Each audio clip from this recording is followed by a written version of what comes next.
जो कृत प्रत्यय तद्धित प्रत्यय से जो शब्द बनते हैं, ठीक है, उनको पुल्लिंग से स्त्रीलिंग बनाने के लिए, जैसे आपको बताया मानुस है, जैसे क्या है मानुस, मानुस माने क्या होता है मनुष्य, ठीक है, इसी को हम स्त्रीलिंग शब्द बनाएंगे तो इसका क्या हो जाएगा मानुसी, क्या हो जाएगा मानुसी, समझना है इसको, ठीक है ना। हमने कह दिया त्रिलोक, क्या कर दिया त्रिलोक, भाई त्रिलोक शब्द का आपको क्या बनाना है स्त्रीलिंग, तो क्या हो जाएगा त्रिलोकी। कुमार का यदि हमें बनाना है स्त्रीलिंग तो क्या हो जाएगा कुमारी हो जाएगा। जैसे अज जैसे जो शब्द होते हैं उनको बनाने की क्या लगता है टाप लगता है, तो ये क्या हो जाएगा इसका गजा, क्या बनेगा गजा, स्त्रीलिंग में क्या हो जाएगा गजा हो जाएगा। इस प्रकार पुल्लिंग शब्दों को स्त्रीलिंग बनाने के लिए जो प्रत्यय लगाए जाते हैं उनको बोलते हैं अपन क्या स्त्री प्रत्यय कहते हैं, ठीक। तो इसमें सबसे पहला प्रत्यय आपका कौन सा है टाप है, कौन सा है टाप है। अब टाप प्रत्यय का जो सूत्र है हो सकता है ये सूत्र पूछ ले वहां, ठीक है, अजाद्य अजाद्य तस्टाप,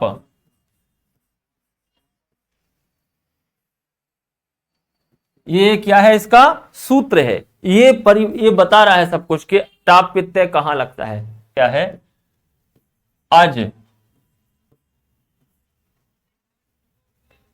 तथा अकारांत, अज तथा अकारांत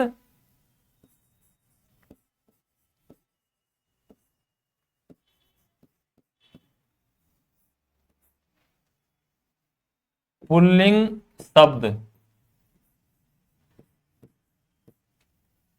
पुल्लिंग शब्दों को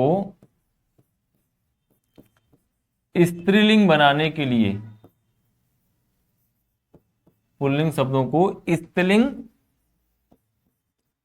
शब्द बनाने के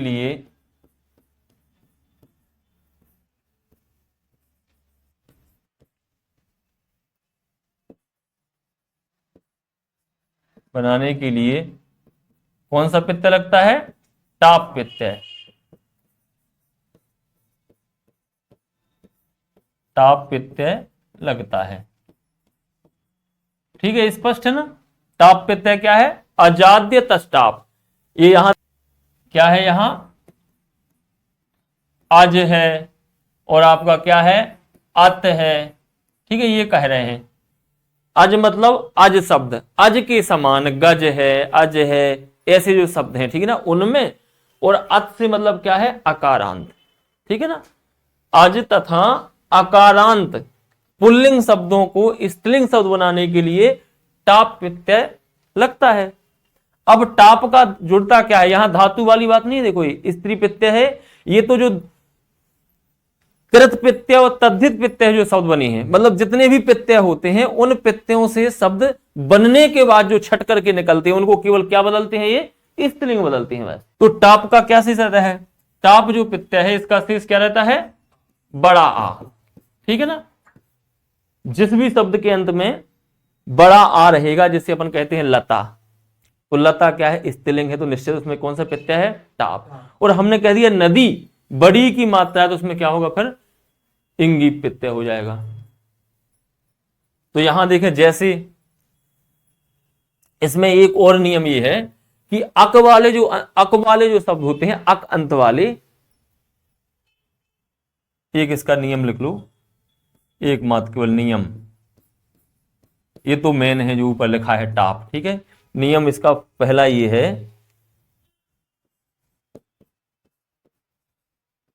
अक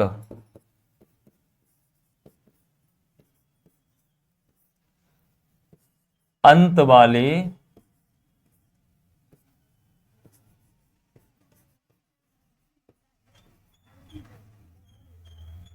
शब्दों में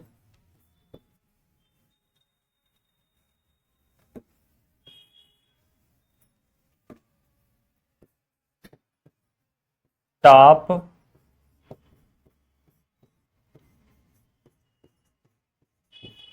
प्रत्यय लगाने पर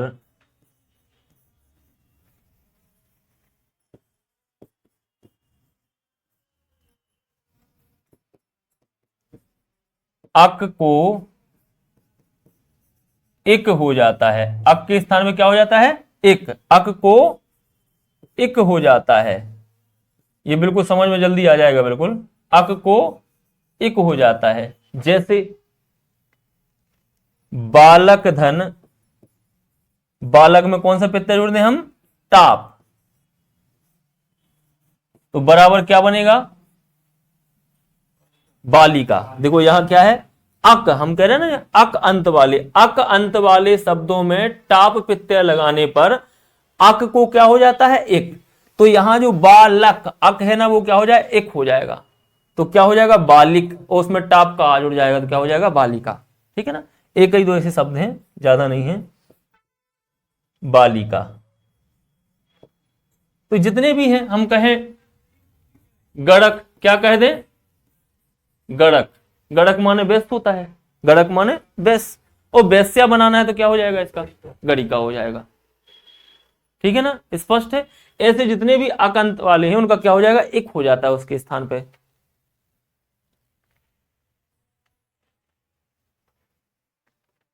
तो इसमें एक नियम हमें ये याद रखना है, बाकी जिसके अंत में बड़ा आ की मात्रा उसमें सब टाप है। इसके बाद जो चार जो प्रत्यय हैं, इंगी, पिंगी, इंगीन, ठीक है ना, तीन जो प्रत्यय है उनमें समझना बहुत जरूरी है, कहां पर इंगीप है, कहां इंगीस है, कहां इंगीन है। गड़क धन टाप बराबर गड़िका। और अजा धन टाप पे तो अजा बनेगा, वो तो हम लिखवा रहे हैं उदाहरण, और बाकी तो लिखवा दे रहे हैं। गज धन टाप करेंगे तो गजा बन जाएगा। गज धन टाप बराबर बिल्कुल सरल है, क्या होगा? गजा माने हथनी हो जाएगा इसका अर्थ। ठीक है ना? अज माने होता है बकरा, और इसमें टाप जोड़ देंगे तो क्या हो जाएगा? अजा माने बकरी। वैसे ही बाल, बाल माने लड़का, इसमें हम टाप जोड़ देंगे तो क्या बन जाएगा? बाला। बाला माने लड़की।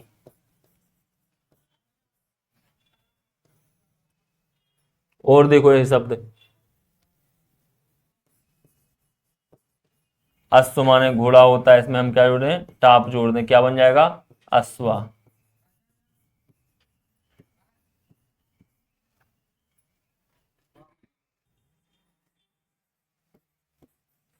इंगीप। ठीक है?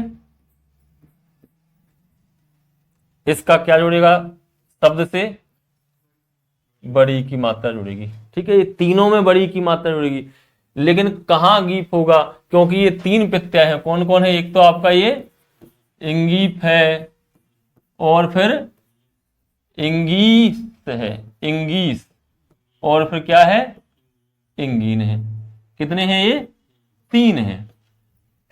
इन तीनों की देखें अगर तो क्या लगती है? इसमें भी बड़ी की मात्रा शब्द में लगी मिलेगी, इसमें भी बड़ी की मात्रा, इसमें भी बड़ी की मात्रा। लेकिन अलग अलग शब्दों में सुंदरी कहें, कुमारी कहें, तो पता चला किसी में गौरी कहें, नारी कहें, इनमें एक ही नहीं है, अलग अलग होता है। वो अपन को समझना है कि किस शब्द में जो है इंगीप है, इंगीस है और इंगीन है। ठीक है? तो पहला है अपना इंगीप है। इसका पहला जो सूत्र हो सकता है पूछ लें, वो क्या है? इसका पहला सूत्र ऋणेभ्यो इंगीप। ये है पहला सूत्र इसका। अब इसका अर्थ क्या है? ऋकारांत जो शब्द है, क्या है? ऋकारांत। तो यहां लिखेंगे अपन ऋकारांत। ऋकारांत शब्दों से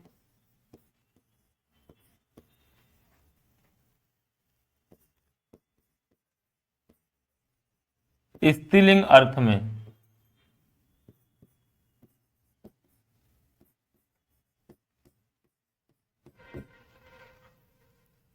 ठीक है, ऋकारांत शब्दों से,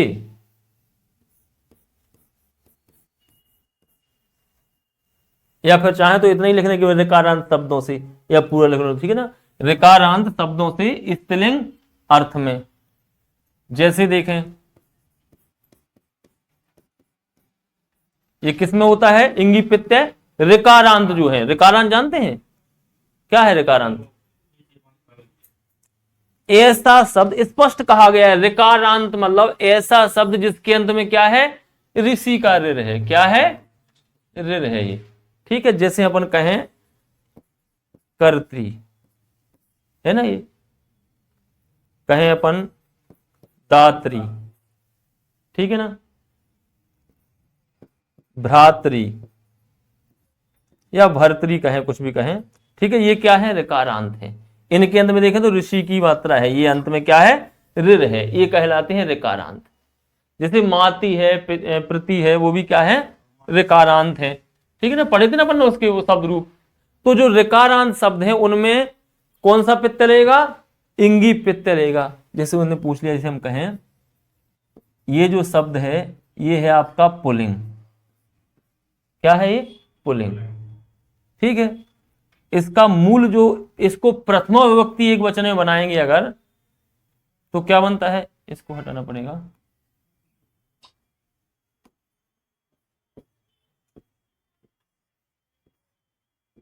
कर्तरी शब्द है, क्या बनेगा ये? प्रथम विभक्ति वचन में क्या बनेगा? कर्ता। जैसे प्रति का क्या बनता है? पिता। तो यहां अपन ने क्या लिया है? मूल शब्द लिया है। यहां कर्तरी में अगर हम क्या जोड़ेंगे? इंगीप जोड़ेंगे, तो इसमें क्या है? बड़ी की मात्रा लगा दो बस, केवल क्या बन जाएगा? कर्तरी। यही बनेगा, बनेगा कर्तरी बनेगा। आधा ता है और ऋषि का रा है, और जब बड़ी की मात्रा चढ़ी तो ता और रा मिलकर क्या बन गया? त्रा। ती और आर मिलकर क्या बन गया? त्रा बन गया। उसमें बड़ी की मात्रा क्या बन गया? कर्तरी बन गया। ये वैसे ही देखें, दाती धन इंगी बराबर क्या बनेगा? दात्री। क्या बनेगा? बनेगा दात्री कि नहीं बनेगा? कर्तरी, दात्री, भर्तरी है?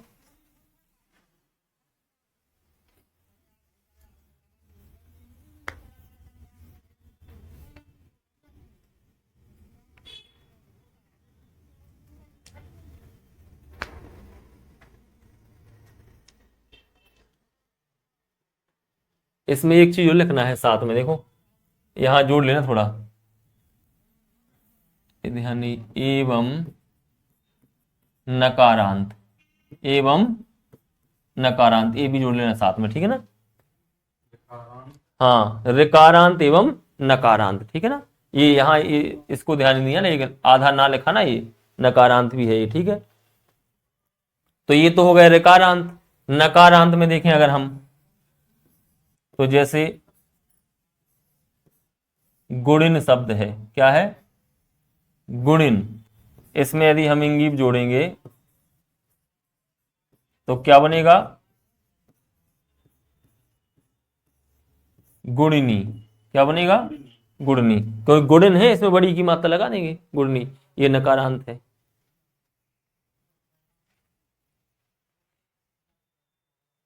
मानिन देखें, मानिन, मानिन शब्द में जोड़ेंगे अगर तो क्या बनेगा? बराबर मानिनी, ठीक है ना।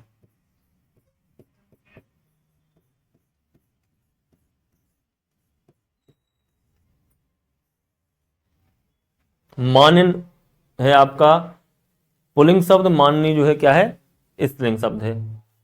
वो माननीय अलग चीज है, वो माननीय में उसमें कौन सा प्रत्यय है? माननीय। कैसे हो जाएगा? लेफ्ट में तो आगे उपसर्ग पीछे या होता है। माननीय, नीय, अनीय, अनीय, ध्यान रखो ना, नीय जोड़ा ना उसमें, माननीय। तो इंगीप कहां लगता है? ऋकारांत और नकारांत। अब ऐसा पूछ सकते हैं वो कि कर्तरी, कर्तरी इति पदे, ठीक है, इंगीप पित्तयः केन सूत्रेण विधीयते। कर्तरी इति पदे, ठीक है, इंगीप प्रत्ययः केन सूत्रेण विधीयते। अब इंगीप प्रत्यय के 4 सूत्र हैं, वो दे देंगे।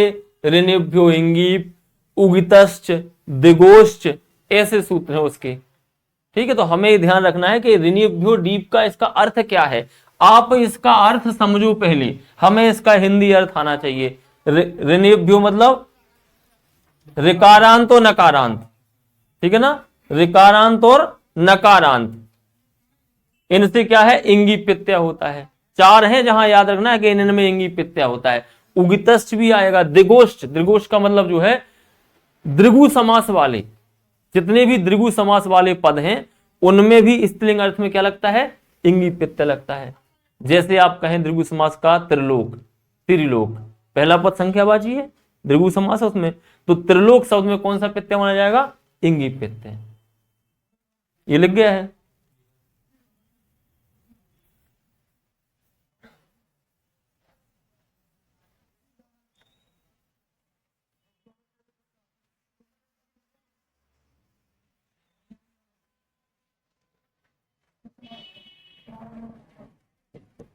तो पहला तो ये हो गया, हम इसको साथ में लगे। इसी का इंगी प्रत्यय जहां लगता है उसका दूसरा देखो आप, दिगोष्ठ, क्या है, दृगोष्ठ।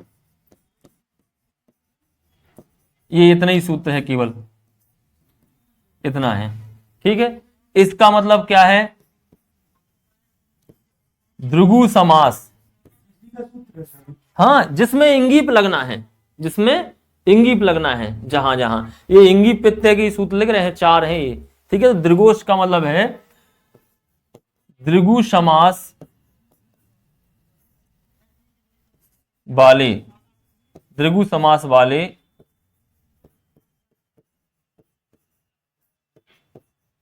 शब्दों से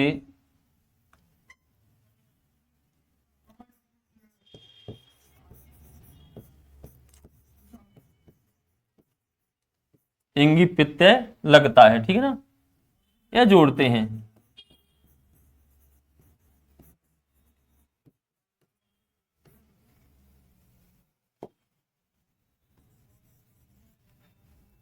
दो तो दिमाग में आए गए होंगे, सीधा सीधा हो गया भाई कि ऋकारांत नकारांत तो दृगु समास वाले, इनमें कौन इंगी प्रत्यय, ऐसे ही आ जाएगा क्रम से पूरे कि ऋकारांत नकारांत तो दृगु समास, यहां तक तो पहुंच गए अपन कि इनमें कौन लगना है, इंगी प्रत्यय। तो दृगु समास वाले शब्दों से इंगी प्रत्यय जोड़ते हैं। जैसे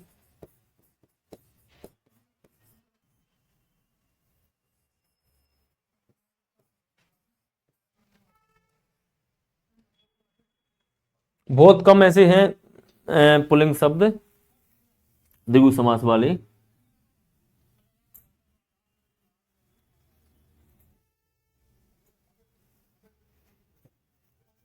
त्रिनेत्र भी आ जाएगा, तो क्या आ जाएगा, त्रिनेत्री, त्रिनेत्री आ जाएगा, लिखना है तो देख लो त्रिनेत्र। बाकी हाँ वो है कौन सा, कौन सा है, पंचवटी। अब इसका थोड़ा अर्थ समझने में थोड़ी कठिनाई होगी। ये कह रहा है उगित, क्या कह रहा है, उगित कह रहा है, समझना इसको। यदि हम संधि विच्छेद करेंगे तो उक धन इत, उक धन इत करेंगे तो क्या बनेगा, उगित बनेगा, बनेगा नहीं बनेगा, बनता है कि नहीं बनता है। जैसे बाक धन ईस बराबर बागीस, है कि नहीं। यदि वर्ग के प्रथम अक्षर के बाद, यदि वर्ग के प्रथम अक्षर के बाद कोई भी स्वर आता है तो वर्ग का प्रथम अक्षर अपने ही वर्ग का क्या बन जाता है, तीसरा, ठीक है। तो यहां उक धन इत है तो क्या बना है, उगित, ठीक है। और बाकी ये विसर्ग लगा है उगिता, और ये क्या है, चामन है और है। तो इत का मतलब होता है, इत जो है जिसको हम इत कहते हैं उसका क्या हो जाता है, लोप माना जाता है। इत का मतलब होता है लोप। तो ये यह कह रहे हैं कि उक मतलब उ, उक मतलब उ, और इत माने लोप, माने उ लोप वाले, जिस प्रत्यय में उ का लोप हो जाए, ऐसे प्रत्यय जिन शब्दों में लगे हैं उसमें भी कौन होता है, इंगी प्रत्यय। हम समझाए दे रहे हैं, ये कह रहे हैं मतुप, क्या कह रहे हैं, मतुप। मतुप देखना आप, यहां पर क्या जुड़ता है, यहां पर जुड़ता है केवल मत, क्या जुड़ता है, केवल मत जुड़ता है। क्या लोप होता है यहां पर तू का ऊ भी लोप हो जाता है, और साथ में ये तो हलंत है ही, क्या हुआ है, यहां ऊ लोप हुआ है, मतु का केवल मत लगता है, मतलब ऊ का लोप। तो ये यह कह रहा है कि ऐसे प्रत्ययों से निर्मित शब्द जिसमें ऊ का लोप हो गया हो, किसका, ऊ वर्ण का। तो ऐसा प्रत्यय कौन सा है आपका, एक और है कृतवतु, है कि नहीं? इसका क्या जुड़ता है? केवल का लोप हो जाता है और ऊ का लोप हो जाता है, क्या बचता है? तबत बचता है। तो समझ में आ रहा है? मतु प्रत्यय और कृतवतु प्रत्यय से निर्मित शब्दों में भी इंगी प्रत्यय लगता है। ये है, समझ रहे? उगितश का मतलब है ऐसे प्रत्ययों से निर्मित शब्द जिनमें छोटा ऊ का लोप हो गया हो, ऐसा भी अपन इसको याद कर सकते हैं। दूसरा याद करने का तरीका एक है, मतु प्रत्यय एवं कृतवतु प्रत्यय से निर्मित शब्दों में इंगी तरल है कि मत एवं बत अंत वाले शब्दों से इंगी प्रत्यय लगता है। जैसे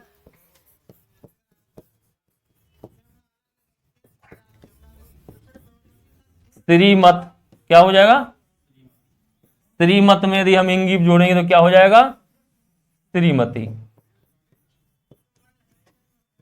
ये हो गया स्त्रीलिंग शब्द।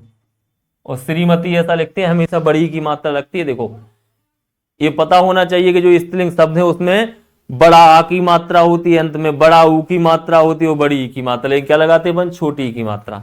वो स्त्रीलिंग तो है लेकिन उस मति माने होती है बुद्धि।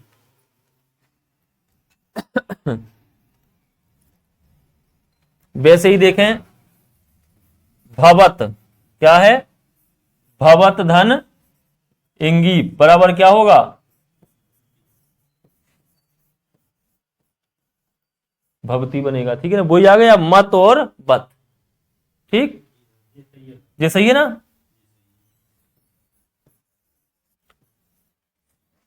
पठित वत, पुल्लिंग में क्या बनता है? पठित वत का पता होगा? नहीं नहीं, अगर इसमें हम वो प्रथम विभक्ति लगा दें, अगर इसमें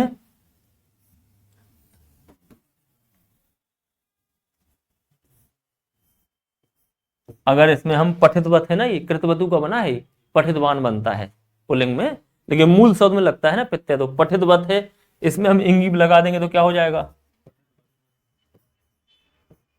क्या हो जाएगा? हाँ, पठितवती।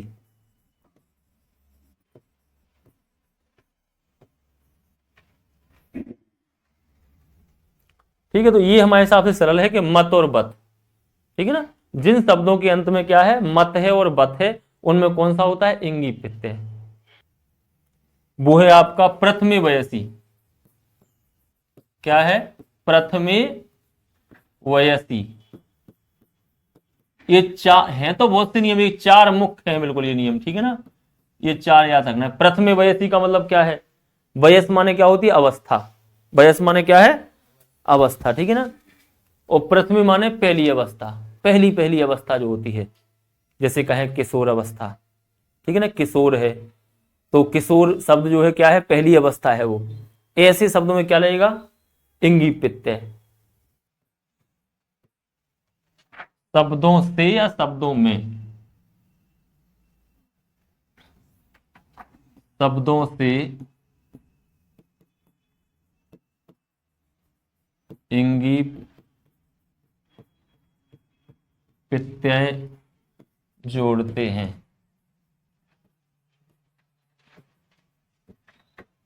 ठीक है, प्रथम अवस्था बोधक जो शब्द हैं, जैसे पता चल जाता है, शब्द को सुनते ही पता चल जाता है कि ये प्रथम अवस्था बोधक है, ठीक है? जैसे कहे किशोर, तो समझ में आ रहा है कि नहीं आ रहा है? किशोर जो है पहली अवस्था का बोध हो रहा है कि नहीं?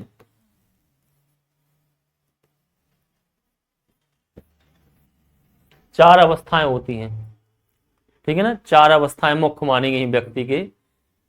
एक तो जैसे अपन कहें भाई, जिसको अपन बोलते हैं शैशव, ठीक है ना? शैशव अवस्था है, ठीक है ना? बाल अवस्था भी कहते हैं। बाल अवस्था क्या है? किशोर अवस्था भी है एक, ठीक है? वृद्धा अवस्था भी होती है, फिर युवा अवस्था भी होती है। तो हमें उनसे मतलब नहीं है, पहली अवस्था का जो बोध कराने वाले, जैसे किशोर शब्द है, ये प्रथम अवस्था के बोधक है, तो किशोर में भी क्या रहेगा? इंगी प्रत्यय रहेगा, बराबर क्या हो जाएगा? किशोरी, ठीक है ना? तो स्त्रीलिंग में किशोरी शब्द। वैसे ही कुमार, ये भी नया नया है, बूढ़ा नहीं है अभी, ना जवान है ना बूढ़ा, कुमार है अभी, है कि नहीं? ये भी अवस्था का बोध कर रहा है, पहली अवस्था। तो कुमार में यदि इंगी जोड़ेंगे तो क्या हो जाएगा? कुमारी।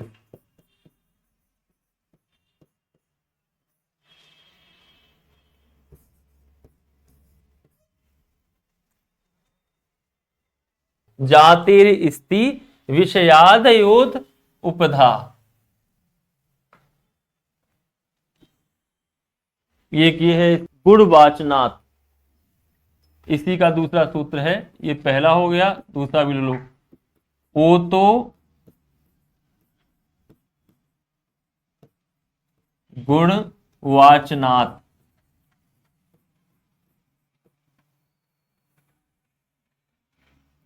ठीक है, ये दो सूत्र याद रखना है इंग्लिश के लिए।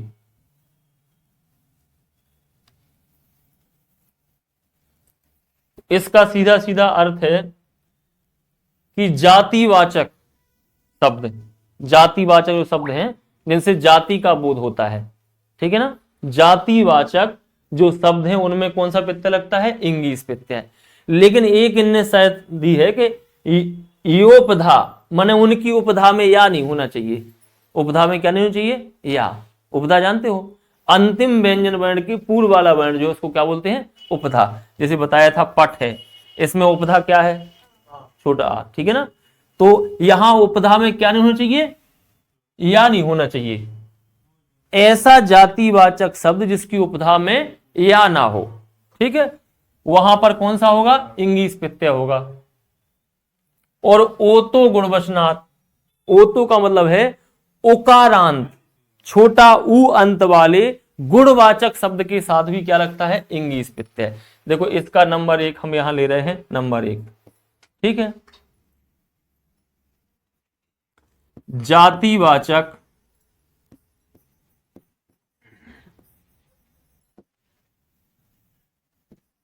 जातिवाचक शब्द जिसकी उपधा में, जिसकी उपधा में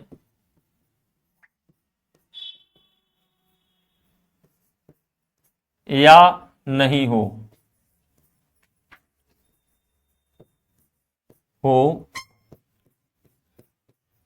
ऐसे शब्द से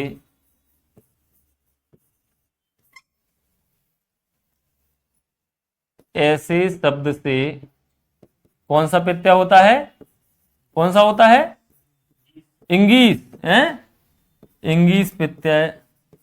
ऐसे शब्द से इंग्लिश प्रत्यय लगाते हैं, जोड़ते हैं, जुड़ता है या लगता है। जैसे मानुष धन, मानुष से जाति का बोध हो रहा है कि नहीं हो रहा है। देखो जाति से मतलब क्या है, जाति जो है स्त्री और पुरुष दो जाति हैं, केवल क्या है, दो जाति हैं इस पृथ्वी पे, वो क्या है, नर और नारी, मतलब स्त्री और पुरुष दो जाति हैं बस मात्र केवल, ठीक है। तो ये जातिवाचक है, किस जाति का बोध हो रहा है, पुरुष, पुरुष जाति का। तो ऐसे जातिवाचक है। इसकी उपधा में देखें तो अंतिम जो हल है, उपधा क्या है यहां, इसकी उपधा में कौन सा वर्ण है बताओ, अच्छा ऊ है, क्या नहीं होना चाहिए, या नहीं होना चाहिए उपधा में, ठीक है। तो मानुष में यदि हम जोड़ेंगे इंगी, इंगीस, तो बराबर क्या बनेगा, मानुसी, बराबर मानुसी, माने मानुसी मतलब हो जाएगा स्त्री, ठीक है।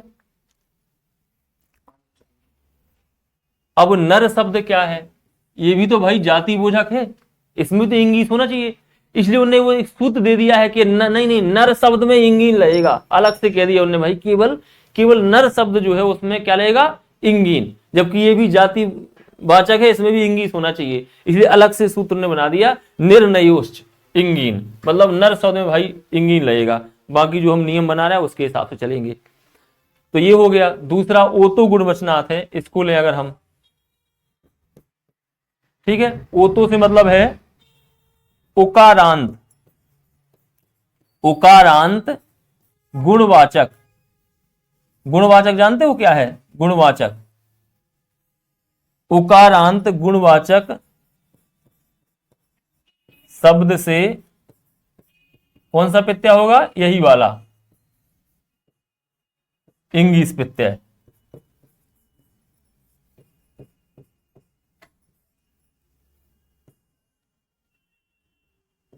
लगता है, लगाते हैं, इंग्लिश प्रत्यय लगाते हैं। ठीक है। उकारांत मतलब जिनके अंत में ऊ है, जैसे हम कहें मृदु, इसके अंत में क्या है? ऊ है ना, अंत में उकारांत है ना। ये मृदु शब्द क्या है? उकारांत, और ये गुणवाचक है, मृदु माने मीठा। ठीक है ना। और कहें अगर पटु, क्या कहें? पटु माने चतुर। तो ऐसे जो उकारांत गुणवाचक हैं उनमें स्त्रीलिंग अर्थ में कौन सा प्रत्यय लगता है? इंगीस। जैसे देखें अपन, जैसे मृदु है, मृदु धन इंगीस लगाएंगे तो क्या बनेगा? यहां पर आपको संधि का नियम थोड़ा लगाना पड़ेगा। ऊ का क्या हो जाएगा? वाह। यहां देखो मृदु है ना, ऊ का क्या हो जाएगा? वाह हो जाएगा, बचेगा आधा दा। तो यहां क्या बनेगा? आधा दा, वा ऊ का हो गया वाह, वाह में बड़ी की मात्रा क्या हो गया? मृदवी। ठीक है, मृदवी स्त्रीलिंग हो गया।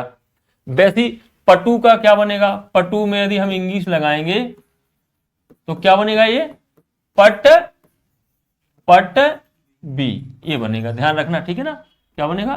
पटवी। तो ऐसे शब्द हैं, यही पूछेंगे। मृदु है, पटु है, और एक तीन, एक समान है। इसमें अंतर क्या है? इंगीप, इंगीस और इंगीन। ये अपन ने इसके नियम लिख लिए हैं, इसके नियम लिख लिए हैं। कौन बचा है? केवल इंगीन। इसका भी क्या जुड़ता है? बड़ी ई ही जुड़ती है। तीनों प्रत्यय क्या जुड़ती है? बड़ी ई। इसका जो सूत्र है वो है निरी नरयोश्च, निरी नरयोश्च, निरी नरयोश्च इंगीन। ये है। ये क्या कह रहा है? ये कह रहा है निर तथा नर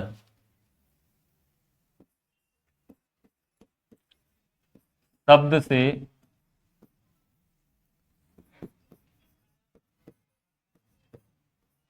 इंगीन प्रत्यय लगाते हैं। किस अर्थ में लगाते हैं? पता ही है, स्त्री प्रत्यय है, स्त्रीलिंग अर्थ में। ठीक है ना, लगाते हैं। अब ये जो है नर में क्या लगता है? इंगीन प्रत्यय। तो क्या हो जाएगा? नर धन इंगीन। कई जगह हमने देखा, इसका एक उदाहरण मिलता है, केवल नर बराबर क्या हो जाएगा? नारी। एक संस्कृत का ग्रुप है